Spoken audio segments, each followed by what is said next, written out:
Hello kids, how are you all? Hope you all are fine and are in good health. Kids, today I came up with a story. This is a story about a poor farmer, and the title of the story is The Poor Farmer Itself. So let's start the story. In a village beyond the western mountains lived a poor farmer. While he returned home from a distant market one evening, rain and thunder lashed the earth. The farmer ran to the nearest house for shelter. It was the house of a rich miller who was not at home.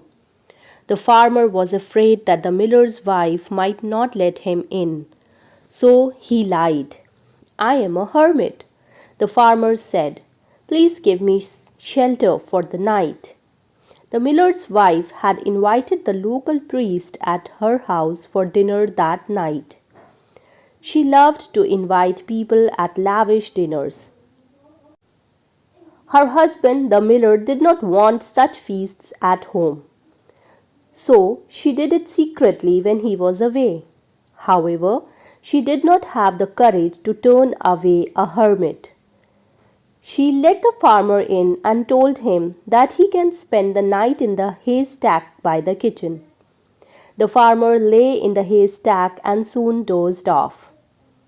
He was awakened by the sounds of the lavish feast in the kitchen.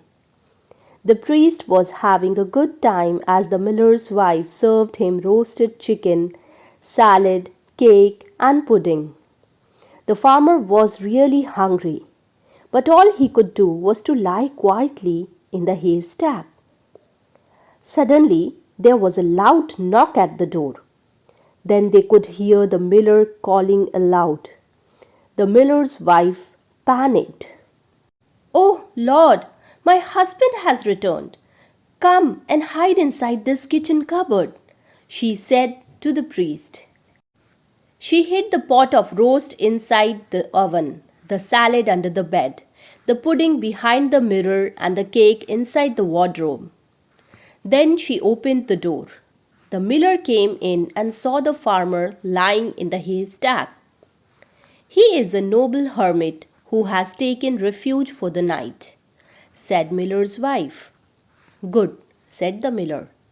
"Now get me something to eat. I am very hungry." "We only have some bread and cheese at home," said his wife. "That will do," said the miller. The miller invited the farmer to join him for dinner. While they ate, the miller said, "O wise hermit, give me some wise advice that will be of help to me." Here was a chance, thought the poor farmer. "I never give more than 4 advices at a time. However, for you, a fifth advice is coming to my mind." "I am at a dilemma," said the farmer. "Let me hear all of them." The miller was eager. "I cannot say more than 4. "As you wish," said the miller, disappointed. "Please give the 4 advices." "Very well," said the farmer. "First, always look inside the oven." The miller was surprised. "Is that a helpful advice?" "Yes." So the miller got up and looked inside the oven. He was extremely surprised to find a big pot of roasted chicken. "Thank you, O hermit. What are your other advices?" "Second, always look under the bed. Third, always check behind the mirror. And fourth, always peep inside the wardrobe," the farmer said. One by one, the miller found the salad, the pudding, and the cake. He was delighted. "Thank you for this grand dinner, O hermit. It's a miracle. But I really want to know the fifth advice as well." "Wait," said the farmer. "First, let us finish the dinner. The fifth advice will not be very pleasant one."